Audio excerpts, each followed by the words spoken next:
दोस्तों, मेरा नाम अभिषेक मीणा है। मैं कारपेन का रहने वाला हूँ और आज जो कहानी मैं आप सभी को बताना चाहता हूँ वो मेरे और मेरे दोस्तों के साथ घटी एक सच्ची घटना है। दोस्तों, दरअसल बात उन दिनों की है जब मैं और मेरे दोस्तों ने अपने गांव की नदी की तरफ पार्टी करने का सोचा था। उस वक्त शाम के 5 बज रहे थे, तो हमने सोचा कि वहाँ पर रात के 8 बजे चलेंगे और फिर वहाँ से ठीक 11 बजे तक घर आ जाएंगे। हम ये सब सोच ही रहे थे कि तभी मेरे दोस्त ने, जिसका नाम विजय है, उसने बोला कि वहाँ पर तो भूत प्रेतों का वास है, इसीलिए हमारा वहाँ रात में जाना बिल्कुल ठीक नहीं रहेगा। उसकी बातें सुनकर मेरे दोस्त बंटी ने कहा कि ये सब बकवास बातें हैं, ऐसा कुछ भी नहीं होता, मैं तो इन पर बिल्कुल यकीन ही नहीं करता हूँ। हालांकि दोस्तों, मैं भी इन बातों पर यकीन नहीं करता था, इसीलिए हम दोनों ने मिलकर विजय को वहाँ जाने के लिए राजी कर लिया। इसके बाद हमने कुछ खाने पीने की चीजें ली और 8 बजे तक जाने के लिए सारी तैयारियां कर ली थी। लेकिन विजय थोड़ा घबराया हुआ सा था। वैसे हमने ऐसे भूत प्रेतों के किस्से कहानियां सुनी तो बहुत थी, पर नदी के पास हनुमान जी का मंदिर भी तो था, उसकी वजह से हमारा हौसला बढ़ रहा था। इसी बीच हम नदी की तरफ चले गए थे। वहाँ पर हम तीनों ने बहुत मस्ती की, बातचीत करते हुए खाना भी खाया। हम लोग पार्टी में इतना खोए हुए थे कि हमें समय का अंदाजा ही नहीं हुआ। जब मैंने अपने फोन में समय देखा तो रात के तकरीबन 12 बज चुके थे। इसके बाद मैंने अपने दोस्तों से कहा कि भाई अब हमें घर चलना चाहिए, हमें काफी देर हो चुकी है, चलो अब यहाँ से चलते हैं। लेकिन तभी बंटी ने कहा कि रुको भाई, अभी थोड़ी देर में चलेंगे, जरा मैं टॉयलेट करके आता हूँ। इसके बाद हमने उससे कहा कि ठीक है, तू जा, हम तेरा यहीं पर इंतजार कर रहे हैं। बंटी उठा और टॉयलेट करने के लिए चला गया। लेकिन ये क्या, वो शमशान घाट के पास टॉयलेट करने चला गया था। वैसे हमने उससे बोला हुआ था कि तू ज्यादा दूर तक मत जाना, परंतु वो फिर भी वहाँ चला गया। उसे गए हुए अब 20 मिनट हो चुके थे, लेकिन वो अभी तक वापस नहीं आया था। इसीलिए हम दोनों थोड़ा घबरा गए कि तभी अचानक से हमारे कानों में बेहद ही डरावनी सी आवाज पड़ी। हम दोनों हड़बड़ी से खड़े उठ गए और धीरे धीरे उस आवाज की तरफ बढ़ने लगे। लेकिन तभी हमारी नजर बंटी पर पड़ी। उसे देखकर हमें थोड़ी राहत मिली। लेकिन दोस्तों, जैसे जैसे हम उसके करीब जा रहे थे तो हमने पाया कि वो एक कब्र के पास बैठा हुआ था और गाना गा रहा था। उसने अपनी पीठ हमारी तरफ कर रखी थी। हमने उससे कहा कि भाई यहाँ पर क्या कर रहा है, चल जल्दी से अब घर चलते हैं, वैसे ही हमें काफी ज्यादा लेट हो चुकी है। परंतु दोस्तों, उसने हमारी बातों का कोई जवाब नहीं दिया। यही सोचकर विजय उसके पास गया और विजय ने उसके कंधे पर हाथ रखा ही था कि वो एकदम से पीछे पलटा। उसे देखकर हम दोनों बहुत डर गए थे। हमने देखा कि उसकी आंखें एकदम लाल सी थी और पूरा चेहरा अजीब गुस्सैल भरा हुआ था। हम कुछ करते कि इससे पहले उसने विजय को इतनी तेज धक्का दिया कि विजय वहाँ से 5 से 6 फुट की दूरी पर जा गिरा। मैंने तुरंत भागकर विजय को उठाया। बंटी की ये हरकत के बाद हम दोनों डर से कांप रहे थे और फिर हम दोनों वहाँ से हनुमान मंदिर की तरफ भागने लगे। पीछे पलटे तो बंटी भी हमारे पीछे पीछे आ रहा था। इसके बाद जब हम मंदिर के अंदर पहुँचे तो हमने पुजारी जी को आवाज लगाई। उनके आते ही हमने उन्हें सारी बात बताई। उन्होंने फौरन मंदिर के अंदर आने को कहा। जब बंटी मंदिर के पास पहुंचा ही था तो उन्होंने कुछ पत्ते उठाकर बंटी की तरफ फेंके, जिसकी वजह से वो चीखने चिल्लाने लगा। हालांकि वो थोड़ी ही देर बाद बिल्कुल ठीक हो गया था। तब जाकर पुजारी जी ने हमें बताया कि तुम्हारे दोस्त ने किसी के कब्र के पास ये उल्टा काम किया था। कहते हैं कि 4 साल पहले एक आदमी उसी कब्र के पास गया था तो वहाँ कुछ गुंडों ने उसे मार दिया था। शायद तभी से उसकी आत्मा वहीं पर भटकती रहती है और तो और अक्सर वो कई लोगों को परेशान भी करती रहती है।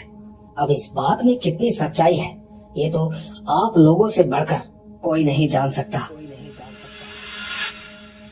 तो दोस्तों, देखा आपने, ये थी अभिषेक की कहानी। इनकी कहानी आपको कैसी लगी नीचे कमेंट में जरूर बताइएगा। तब तक मैं ले चलता हूँ आपको हमारी आज की दूसरी कहानी की तरफ। आइए सुनते हैं।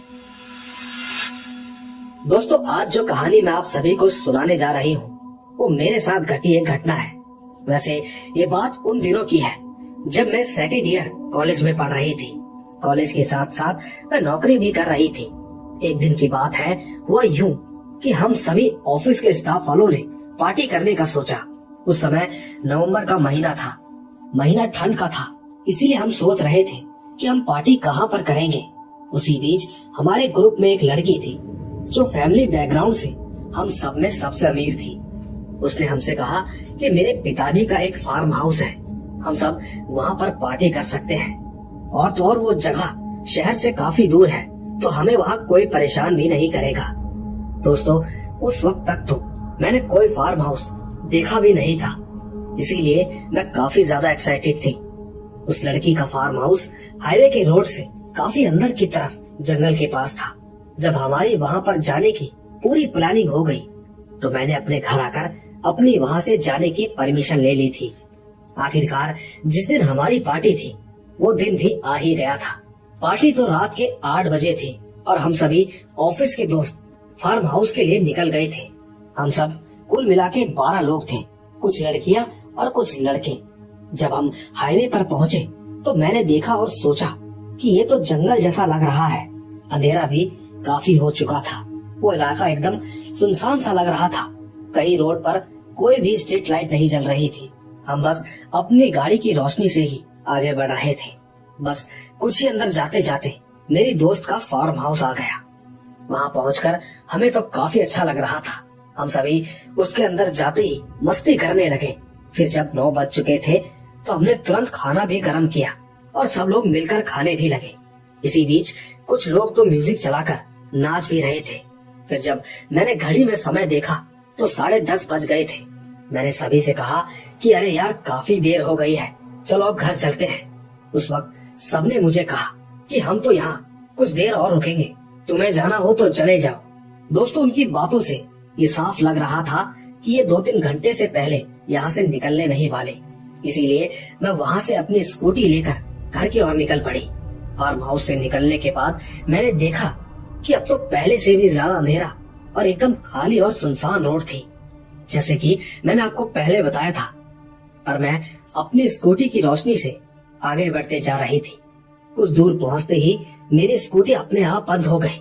तब मैं सोचने लगी कि अब इसको क्या हो गया। इसके बाद मैं बीच रोड पर अपनी स्कूटी को खड़ा करके चेक करने लगी कि आखिर इसमें दिक्कत क्या आई है। इसी बीच अचानक ही मेरी स्कूटी की चाबी नीचे गिर गई। अंधेरा होने के कारण मुझे कुछ भी दिखाई नहीं दे रहा था, पर मैंने अपने फोन की लाइट चालू की और चाबी को ढूंढने लगी। कुछ देर बाद मुझे चाबी मिल गई।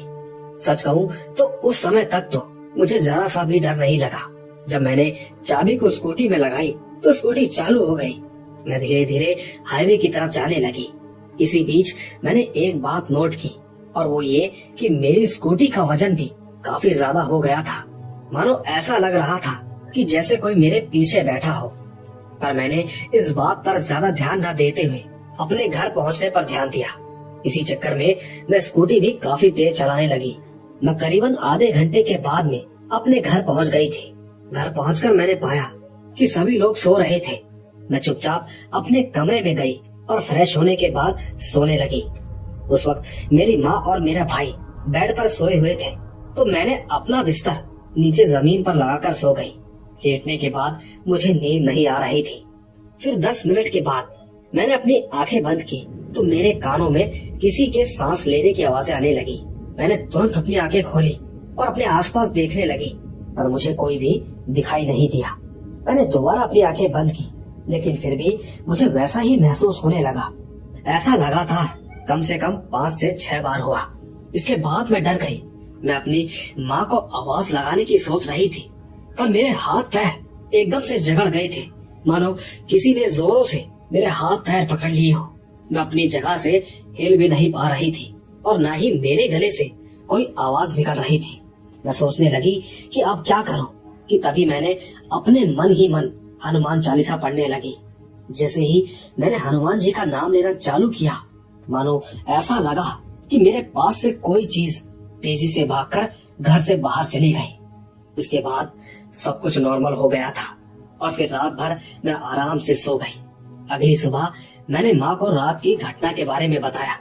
माँ ने तुरंत मंदिर से रात का टीका लगाकर कहा कि आगे से कभी भी देर रात और सुनसान जगह से बिल्कुल मत आना। दोस्तों, इसी के साथ मेरा एक और किस्सा है। उस वक्त मैं बहुत छोटी हुआ करती थी। तब मैं स्कूल में पढ़ती थी और हमारा स्कूल घर से काफी दूर था, तो मैं हमेशा ही घर से जल्दी निकल जाती थी, क्योंकि मैं अक्सर पैदल ही जाया करती थी। मैं पूरे रास्ते खेलते मस्ती करते हुए जाती थी। दोस्तों, मैं एक बात आप सभी को बताना चाहती हूँ कि हमारे स्कूल के पास एक काफी मशहूर बगीचा है। उसमें झूले और काफी अच्छे अच्छे फूल पौधे लगे हुए हैं। उन दिनों वहाँ काफी अच्छे अच्छे फूल और पौधे लगे हुए थे। मुझे फूलों से काफी प्यार था, लेकिन हमेशा मेरे घर वाले मुझे डांटते रहते थे कि खबरदार उस बगीचे में गई तो। इसी वजह से मैं हर रोज आते जाते उस बगीचे को बाहर से ही देखती थी। मेरे पिताजी उस समय फौज में थे, तो हमारी देखभाल मेरे चाचा जी करते थे। एक बार हमें स्कूल से जल्दी छुट्टी हो गई, तो मेरे मन में अचानक ख्याल आया कि आज बगीचे में जाती हूँ। वहाँ जाकर कुछ देर खेलने के बाद वापस घर लौटकर चली जाऊंगी। बस फिर क्या था, मैं उस बगीचे के अंदर चली गई। पहले तो मैंने बगीचे में जाकर सुंदर सुंदर फूल तोड़े और अपने सर पर लगा लिए। फिर थोड़ी देर वहाँ खेला भी। झूला झूलने में तो मुझे बहुत मजा आ रहा था। इसी वजह से मुझे समय का पता ही नहीं चला कि कब शाम हो गई। फिर मैं वहाँ से घर के लिए निकल गई। जब मैं घर पहुँची तो देखा कि चाचा जी घर के बाहर मेरा इंतजार कर रहे थे। जब मैं उनके करीब पहुँची तो उन्होंने मुझे सीधा 2 थप्पड़ मार दिए और चिल्लाकर बोलने लगे कि तू इतनी देर से कहाँ थी। मैंने कहा कि मैं बगीचे में झूला झूल रही थी। इतना कहते ही चाचा जी ने मुझे वॉशरूम में बंद कर दिया और मेरी माँ को कहने लगे कि खबरदार जो इस वॉशरूम का दरवाजा खोला, आज इसे अंदर ही रहने देना, इसको तभी अक्ल आएगी। इतना कहकर वो अपने घर पर चले गए। मैं वॉशरूम में बैठकर काफी देर तक रोती रही। मैं लगातार ये भी कह रही थी कि माँ आपसे ऐसा नहीं करूँगी, आप प्लीज दरवाजा खोल दो। काफी देर रोने के बाद जब दरवाजा नहीं खुला तो मैं रोते रोते ही वहीं पर सो गई। काफी रात हो चुकी थी। तब चाचा जी आए और उन्होंने दरवाजा खोला। वो मुझे घर के अंदर लेकर गए और समझाया कि आज के बाद से स्कूल से घर और सीधा घर से स्कूल जाना। ध्यान रहे, अगर बगीचे में गई तो बहुत पिटाई करूंगा। इतना कहकर वो अपने घर पर चले गए। मैं तुरंत अपनी माँ के पास गई और उनसे माफी मांगी। कहा कि माँ मुझे माफ कर दो, अगली बार ऐसी गलती नहीं करूंगी। माँ ने कहा कि बेटा तेरे चाचा जी बुरे इंसान नहीं है। उस बगीचे में न जाने की भी बहुत बड़ी वजह है, जिसकी वजह से वो तुम्हें मना कर रहे हैं। मैंने माँ से कई बार पूछा कि आखिर वजह क्या है, आप मुझे प्लीज बताइए। तब जाकर कहीं माँ ने बताया कि हमारे गांव के पास एक खाली बंद घर है जो तूने देखा है। ये बात उससे जुड़ी हुई है। वैसे काफी साल पहले की बात है। उस घर में भी लोग रहते थे और उसी घर में एक लड़की भी रहती थी जिसका नाम रोजा था। वो दिखने में काफी खूबसूरत थी। पूरे गांव में उसके जैसा खूबसूरत कोई भी नहीं था। एक दिन वो गलती से उस बगीचे में चली गई। वहाँ पर उसने खेल कूद किया, बगीचे के फूल भी तोड़कर अपने सर पर लगाए। उसे वहाँ पर काफी अच्छा लगने लगा। फिर वो हर रोज शाम के समय वहाँ पर खेलने जाया करती थी और आते समय उस बगीचे के फूलों को भी अपने साथ ले आती थी। उसके घर वालों ने उन दिनों उसकी ये हरकतों पर ध्यान नहीं दिया था। दिन बीतते गए, वो रोज रोज उस बगीचे में जाती। इसी बीच उस बगीचे में उसको एक लड़का मिला। वो भी रोज उस बगीचे में आता था और रोजा से मिलता था। धीरे धीरे दिन गुजरते गए, वो आपस में मिलते रहे। इसी दौरान उन्हें प्यार हो गया था। इसके बाद रोजा ने अपने घर वालों को बिना बताए उससे निकाह मतलब शादी कर ली थी। फिर जब उसके घर वालों को ये बात पता चली तो वो पहले तो काफी गुस्सा हुए, फिर बाद में उनकी शादी को उन्होंने स्वीकार कर लिया। क्योंकि जब बच्चों ने ये कदम उठा ही लिया था तो पेरेंट्स को तो आखिर में ना चाहते हुए भी बच्चों की खुशी के लिए मानना ही पड़ता है। इसके बाद उन लोगों के शादी के कुछ दिनों के बाद पता नहीं क्यों पर रोजा का पति रोजा के घर में घर जमाई बनकर रहने लगा। और जब से रोजा का पति उनके घर में रहने लगा तो वो बिजनेस में काफी तरक्की करने लगे।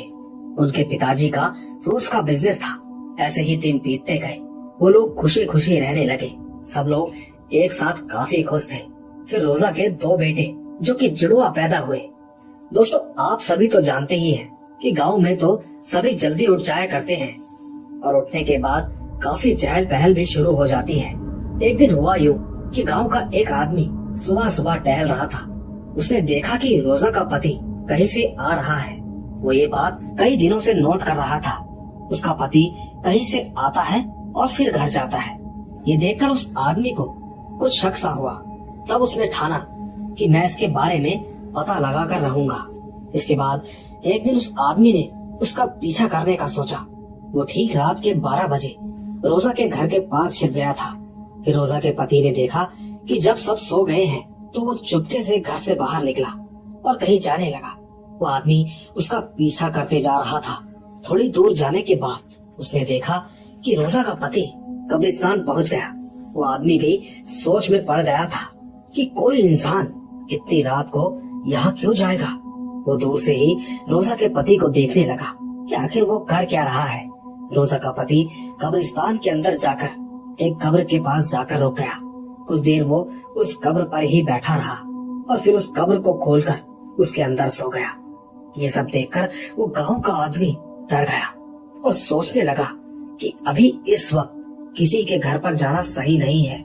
कल सुबह जल्दी ही सबको ये बात बतानी होगी। फिर वो आदमी वहाँ से चला गया था। अगली सुबह वो आदमी रोजा के घर पर आया और सबको जगा दिया। सबसे कहने लगा कि आप सभी को पता भी है कि जमाई करता क्या है। क्या तुमने कभी पता किया कि वो रात के समय कहाँ जाता है? रोजा के घर वालों ने कहा कि ये तुम क्या कह रहे हो? जो कहना है साफ साफ कहो। इसके बाद उस आदमी ने रात में जो कुछ भी देखा उसके बारे में सब कुछ बता दिया। फिर रोजा के पिताजी ने कहा कि ये हमारे घर का मामला है, हम खुद ही इस बात की तहकीकात करेंगे। ऐसे ही किसी बाहर वालों की बातों पर विश्वास करके हम किसी पर इल्जाम नहीं लगा सकते। रोजा के पिताजी की बात सुनकर वो आदमी अपने घर चला गया। वो जाते जाते कह गया कि ठीक है, आप कीजिए जो करना है, पर जल्दी ही कीजिएगा, कहीं ये ना हो काफी देर हो जाए। दोस्तों, ठीक उसी रात हुआ यूं कि जब घर में सभी सो रहे थे तो रोजा के पति ने देखा कि हाँ सब सो गए हैं। वो घर से निकल गया, लेकिन उस रात रोजा के पिताजी जगे हुए थे। वो भी यही सोच रहे थे कि आज मैं देखता हूँ कि आखिर उस आदमी की बातों में कितनी सच्चाई है। जब रोजा के पिताजी ने देखा कि उनका जमाई घर से निकल गया है तो वो भी ठीक उनके पीछे पीछे निकल गए। उसका पीछा करते करते उन्होंने देखा कि उसका जमाई सच में ही एक कब्रिस्तान के अंदर गया। वहाँ पहुंचकर वो एक कब्र पर जाकर बैठ गया और फिर इसके बाद उसे खोलकर अंदर जाकर सो गया। रोजा के पिताजी ने सोचा कि इस वक्त यहाँ ऐसी जगह पर बात करना ठीक नहीं, इससे तो कल सुबह ही बात करनी होगी। यही सोचते सोचते वो घर आ गए। जैसे ही अगली सुबह हुई तो रोजा के घर वाले सब जाग रहे थे। सब के सब उसके पति का इंतजार कर रहे थे। जब कुछ देर बाद उनका जमाई घर आया तो उसने देखा कि सब लोग जाग रहे हैं और उसी को घूर रहे हैं। तब वो घर के अंदर जाकर सबको कहने लगा कि आखिर बात क्या है, ऐसा क्या हुआ जो सभी लोग मेरी तरफ घूर रहे हैं। तब जाकर रोजा के पिताजी ने कहा कि तुम कौन हो और कहाँ से आ रहे हो, और ये रोज कब्रिस्तान जाने का आखिर क्या मतलब है। ये बात सुनकर उनके जमाई ने कुछ नहीं बोला, बस अपना सर झुकाकर खड़ा हो गया। रोजा के पिताजी के काफी बार पूछने के बाद भी उसने कोई जवाब नहीं दिया। तब जाकर सब गुस्सा हो गए और कहने लगे कि तुम सच बताओगे या फिर गांव वालों को बुलाएं, और साथ में मौलाना साहब को भी।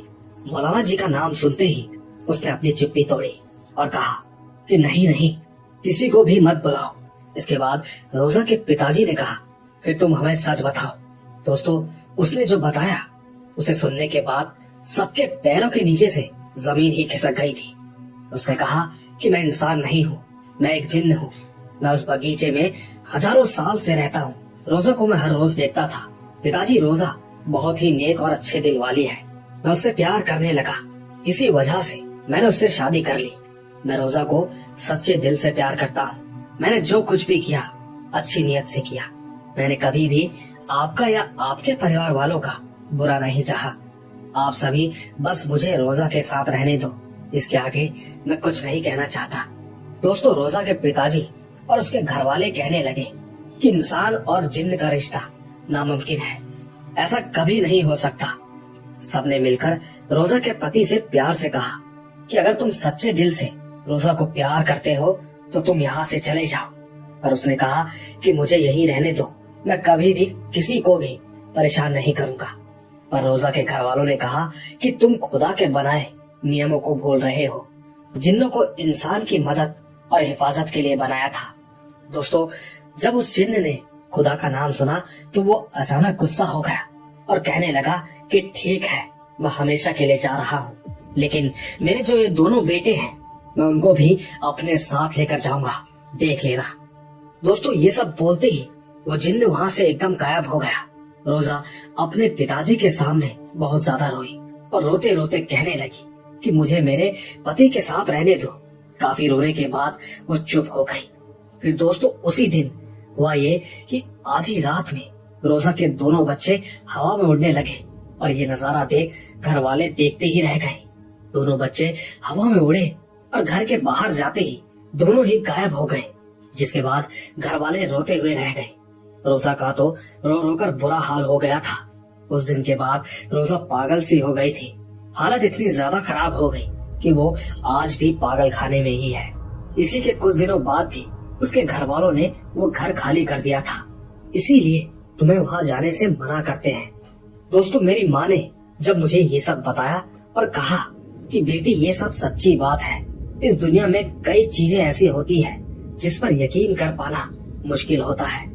साथियों, उस दिन के बाद से मैं उस बगीचे में कभी नहीं गई।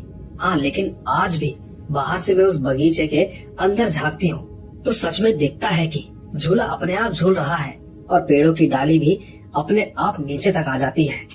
न जाने आप इस कहानी को वहम समझे, ये तो मुझे नहीं पता, पर अगर आपको जरा सी भी सच्चाई लगती है तो नीचे कमेंट में जरूर बताइएगा। पर इसी के साथ मैं अपनी तीसरी कहानी भी सुनाना चाहती हूँ, जो कि 4 साल पुरानी है। हमारे गांव में 2 या 3 बार बाबा जी का सत्संग करने आते हैं, इसीलिए हम सब भी उन्हें सुनने जाते हैं। तो जो बाबा जी 4 साल पहले आए थे, उन्होंने एक बात बताई थी जिसे हम सब सुनते ही रह गए और आज तक सोचते हैं कि कैसे कैसे लोग होते हैं। बाबा जी ने बताया कि उनके गुरु के साथ एक घटना घटी थी जो कि उन्होंने हमें सुनाई थी। बाबा ने कहा कि उनके गुरुजी के पास एक परिवार आया हुआ था। उनके बेटी के अंदर एक आत्मा थी। काफी जगह दिखाने के बाद भी कोई फायदा नहीं हुआ। तब गुरुजी ने उसकी आत्मा को मुक्ति दी थी।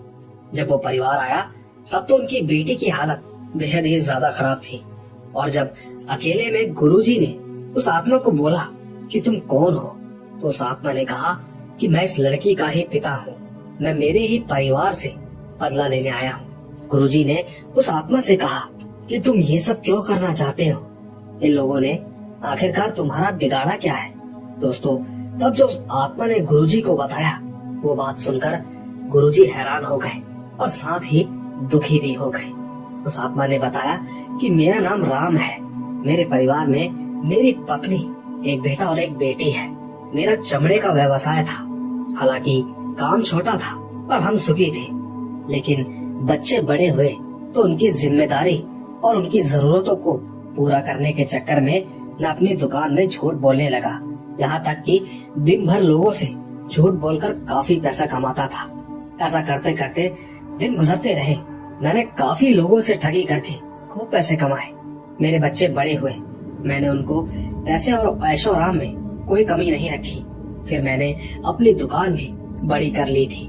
दिन गुजर रहे थे। अक्सर बैठे रहने की वजह से मुझे शुगर की बीमारी हो गई। ज्यादा मेहनत करने से मेरी तबीयत भी खराब होने लगी। मेरे बच्चे, मेरी पत्नी मुझ पर कभी ध्यान नहीं देते थे। मेरी पत्नी पूरा दिन मायके में रहती और बेटी अपने बॉयफ्रेंड के साथ। मेरा बेटा पूरा दिन दोस्तों के साथ आवारागर्दी करता था। किसी को भी मेरी नहीं पड़ी थी। एक दिन मैंने सबको बोला कि अब मेरे से दुकान में बैठा नहीं जा रहा, अब आप लोग मेरा धंधा संभालो। उस वक्त मेरे बेटे ने मेरी पत्नी को मना कर दिया। फिर मुझे न चाहते हुए भी दुकान पर बैठना पड़ा। ऐसे ही एक दिन मेरी शुगर बहुत ज्यादा बढ़ गई थी, जिसके कारण मेरी मौत हो गई। जब मेरी मौत हुई तो मेरी डेड बॉडी को हॉस्पिटल से घर लाया गया। घर पर सारे रिश्तेदार आए हुए थे, लेकिन मेरी बहन का आना बाकी था, जो कि दूसरे दिन आने वाली थी। तब मैंने देखा कि मेरी पत्नी और मेरे बच्चे मुझे देखकर मुंह बनाते, मानो मेरे मरने का उन्हें कोई दुख ही ना हो। सबको पता होगा कि पिताजी के मरने के बाद बेटे के बाल काटते हैं। उस वक्त मेरी पत्नी ने सारे रिश्तेदारों को मना कर दिया कि बेटे के सर से बाल नहीं कटेंगे। जब रात हुई तो सभी लोगों का खाने का समय हो गया था। और ये बात तो आप सब जानते ही होंगे कि जब किसी के घर में मौत हो जाती है तो वहाँ पर तीखा और चटपटा खाना नहीं बनाते। जब सभी परिवार के लोगों ने सामने खाना खाया तो मेरे बच्चों ने कहा कि ऐसा खाना कौन खाए। वो अंदर किचन में जाकर पापड़ उठाकर सबके सामने खाने लगे। देर रात तक घर के सारे परिवार वाले मेरी डेड बॉडी के पास बैठे थे। तब मेरी पत्नी और मेरे बच्चे उठकर बेडरूम में आ गए और अंदर से कुंडी लगा ली। वो अंदर बातें करने लगे। मैं भी बेडरूम में गया और उनकी बातें सुनने लगा। मेरा बेटा बोला कि पिताजी को जला देते हैं, अजीब सी महक आ रही है और ये बाकी रिश्तेदार भी सर पर बैठे हैं। तब मेरी पत्नी ने कहा कि अब मैं क्या बोलूं, तेरे पिताजी को भी अभी मरना था, कुछ दिन और जिंदा नहीं रह सकते थे। देखो, एक जमीन के पेपर साइन करवाने थे, अब वो जमीन भी हाथ से चली गई। और तो और तेरे पिताजी की बहन इतनी बदतमीज है कि क्या ही बोले। इसके बाद वो कहने लगी कि एक रात की ही तो बात है बेटा, कल सवेरे होते ही ये सब चले जाएंगे।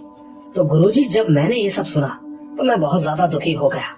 मैंने अपने परिवार वालों के लिए आखिरकार क्या नहीं किया और ये मेरे पीठ पीछे ये सब बातें कर रहे हैं। जब अगला दिन हुआ तो मेरी बहन आई और सब परिवार वाले मुझे अंतिम विदाई दे रहे थे। फिर कुछ दिनों बाद मेरे परिवार वालों में से किसी ने मेरी पत्नी को मेरी अस्थियां दी तो मेरी पत्नी ने परिवार वालों से कहा कि हमारे पास अस्थियां विसर्जन करने के लिए बिल्कुल समय नहीं है। उसने 500 रुपए दिए और कहा कि आप ही ये काम निपटाओ। जब परिवार वाले कार लेकर घर से निकले तो सब बोल रहे थे कि कैसा नालायक बेटा और बीवी है, हम क्यों इनकी जिम्मेदारी लें। इसीलिए उन्होंने रास्ते में एक पंडित जी को मेरी अस्थियां दे दी। उन्होंने 100 रुपए देकर कहा कि इन अस्थियों को विसर्जित कर देना। उस वक्त उस पंडित ने मेरी अस्थियों को एक नाले में डाल दिया और खुद शराब पीने के लिए चला गया। मेरे मरने पर मेरी ये दुर्दशा हुई है, इसीलिए मुझे गुस्सा आ रहा है, मैं किसी को नहीं छोड़ूंगा। फिर गुरुजी ने कहा कि राम, तुम शांत हो जाओ, तुमने पहले भी गलतियां की और अब भी गलतियां कर रहे हो, मैं तुम्हें मुक्ति दूंगा, मेरा तुमसे वादा है। दोस्तों, इसके बाद गुरुजी ने राम की पत्नी और उसके बच्चों को खूब डांटा। उनसे कहा कि तुम लोगों ने बहुत ही नीच और गंदा काम किया है। जो तुम लोगों ने गलती की है उसको सुधारो, वरना मैं तो क्या, कोई भी आपको नहीं बचा सकता। तुम लोग राम का अच्छे से श्राद्ध करो और उसका पिंडदान करो। हर रोज गीता का 7वां अध्याय पढ़ो, तब ही राम की आत्मा को शांति मिलेगी। दोस्तों, तब जाकर कहीं राम के परिवार वालों ने गुरुजी से बात की और उनसे माफी मांगी। तब जाकर गुरुजी ने आखिर में कुछ शब्द कहे, पैसा कमाने से कुछ नहीं होता, अपने परिवार को अच्छे संस्कार दो, अच्छी शिक्षा दो, अच्छे कर्म भी कभी खाली नहीं जाते। अब तुम लोग जा सकते हो। दोस्तों, जब मैंने ये घटना के बारे में सुना तो मैं घबरा गई थी।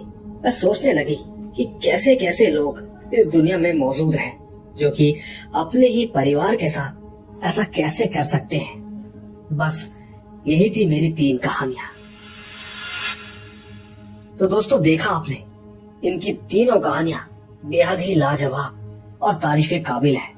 मैं इनको दिल से सलाम करता हूँ। साथ ही दोस्तों, इनकी सबसे आखिरी कहानी सबसे ही हटकर और एकदम इमोशनल कहानी है।